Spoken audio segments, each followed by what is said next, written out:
Hi, I'm Carol Speck. I'd like to provide you with a short reflection on culture, ethnicity, and race. My area of New Jersey has very little in the way of diversity, but we are growing.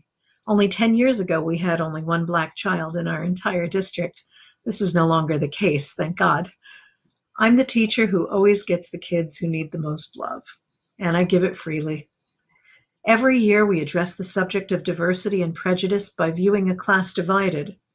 The classes and the students have had very strong opinions, usually about the harshness of the lesson. We read literature that allows us to compare different cultures and ethnicities.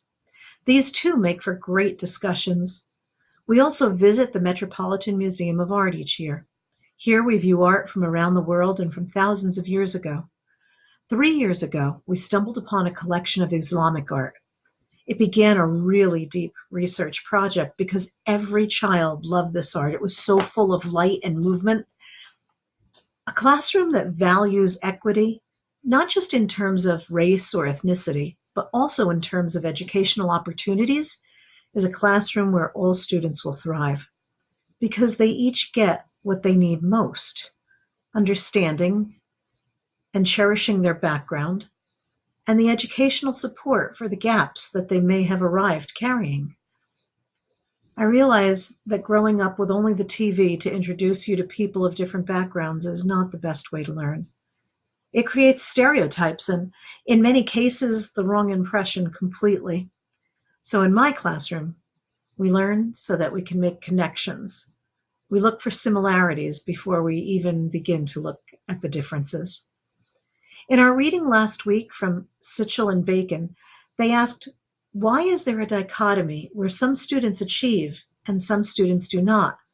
They were talking about the teachers in Abington, Pennsylvania, who had been reviewing the data from assessments that clearly showed a deficit for African American students and students with IEPs, yet they were in the same schools, in the same classes as the higher performing students.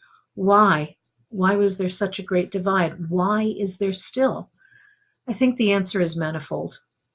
Students of color could be burdened with feelings of inadequacy, or perhaps they do not hear or see their ethnicity as part of the classroom subject matter. And because of that, it may lead them to believe that they do not matter.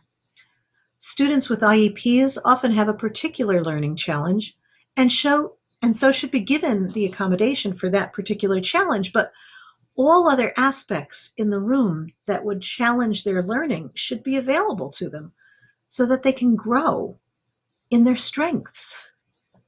Do we as teachers forget that all students should be expected to achieve excellence? Isn't it really a self-fulfilling prophecy?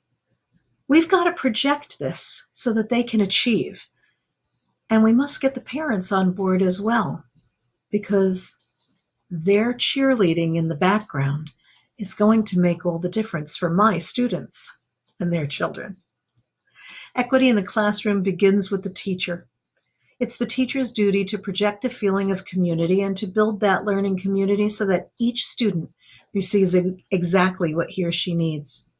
It's a bold and important task, but if we expect to raise a village of diverse students who can thrive in the new workplace ahead of them, we must press on with love, high expectations for all, and a trust in God. Thank you.